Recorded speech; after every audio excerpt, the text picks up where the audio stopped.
A voice seems to push into the back of your mind. Rise in glory. Take what you've taken, and together you will do great things. Oh my God! So, about that sword Chetney just found, and who it might spell trouble for, and it's not who you think. First, what is it with Travis and sentient weapons, like moths to a flame? Before we go any further, I gotta give a spoiler warning, and this goes out not only to people who aren't caught up on Campaign 3, but even if you are, because I am 99.9% sure I know exactly what this sentient weapon is. I think Travis just found Graz'tchar at the Decadent End. Graz'tchar? I have no idea how to pronounce this, so I'm just gonna call it Grazzy. This is a sword that is from the Tal'Dorei Reborn campaign setting, and before we get into everything it can do and who it might spell doom for, let me quickly give you the evidence that it is indeed what Travis just found. So, from Tal'Dorei Reborn, this sword is described as a beautiful cruciform sword of shining silver, inlaid with sparkling rubies. Can I see the sword? Yeah, you can see it kind of like stuck in the ground there. Amazing. Yeah, that's my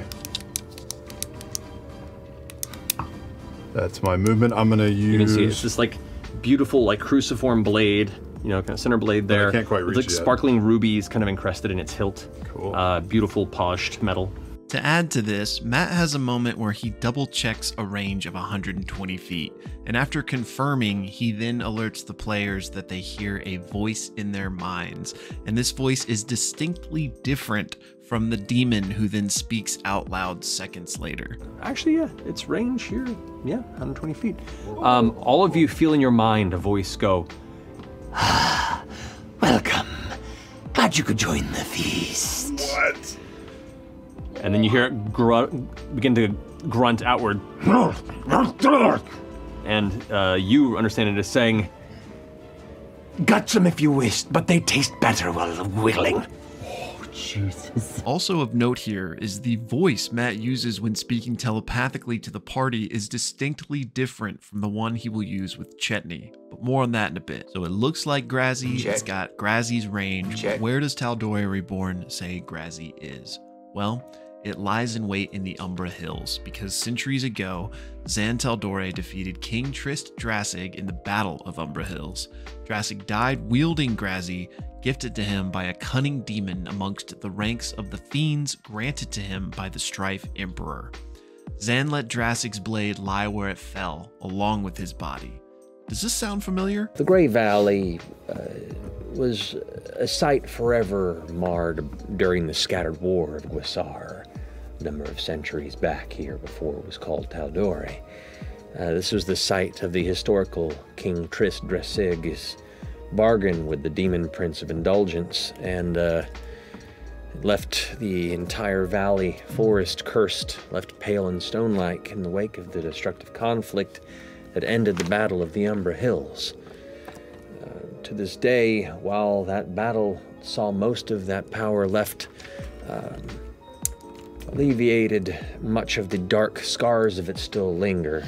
Okay, by now I have to imagine we're on the same page with this being Graz'zy. So, who is Graz'zy? Who is that voice, and what is this sword about?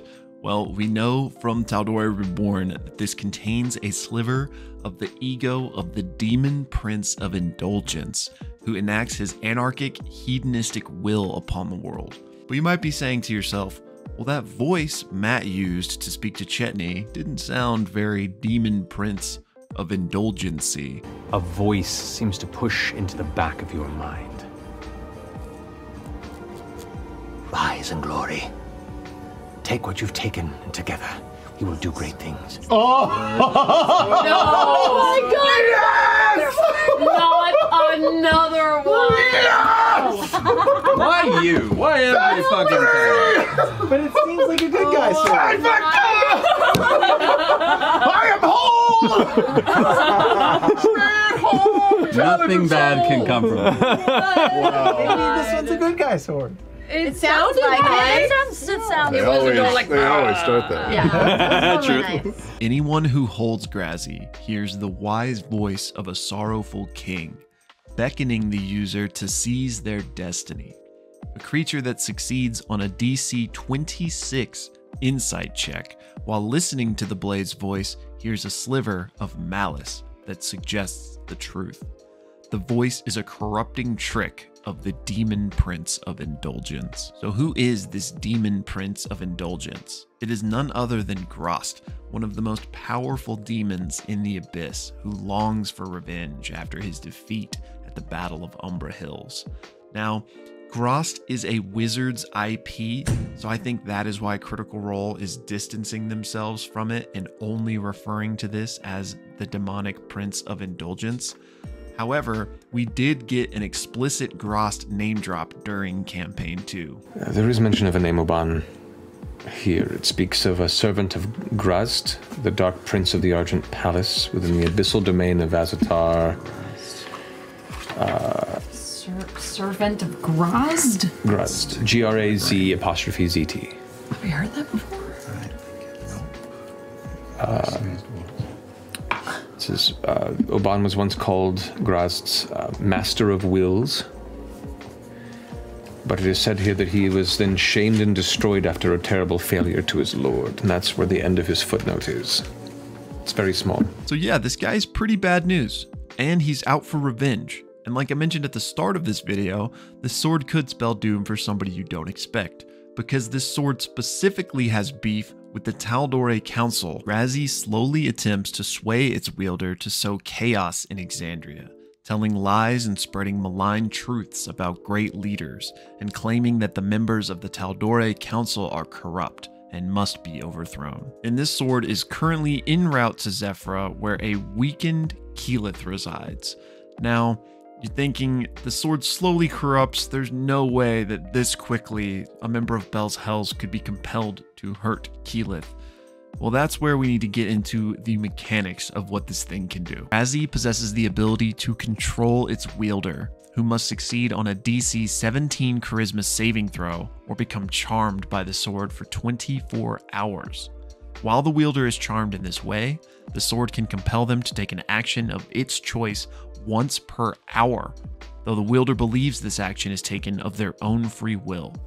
If the chosen action leads to the harm of someone the wielder considers a trusted friend or ally, the charmed condition immediately ends. But Matt wouldn't do that to Keyleth, right?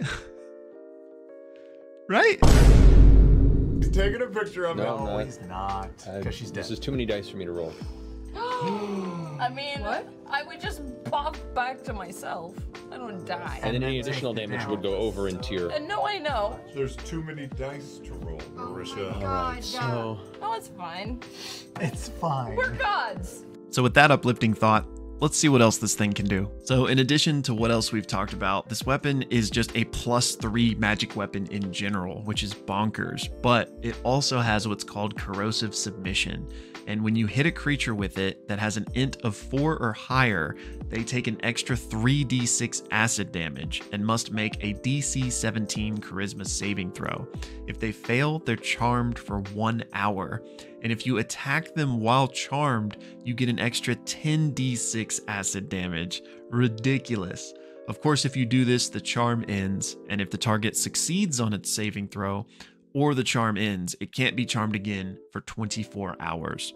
To go along with this whole deceptive nature of the sword, it has what's called hidden nature, which means the acid damage dealt by it appears to be radiant damage to those who perceive it, and only a true seeing spell or similar magic can reveal that the sword is actually a rusted, pitted blade dripping with acid. So there you have it. Graz'tchar is such a cool and interesting item, and I cannot wait to see what plot threads develop because of this thing. Let me know in the comments where you see this going, what chaos could potentially unfold, and also let me know who you see wielding this thing. Obviously we have Chetney, but I think Ashton and to a lesser extent Aurum are in the realm of possibility, but it does seem kind of crazy that Travis would give this thing up knowing him. But we'll have to see. As always, y'all, thank you so much for watching, and if you enjoyed this, please toss the video a like, leave me a comment, and if you're up for it, maybe even subscribe. But until next time, y'all,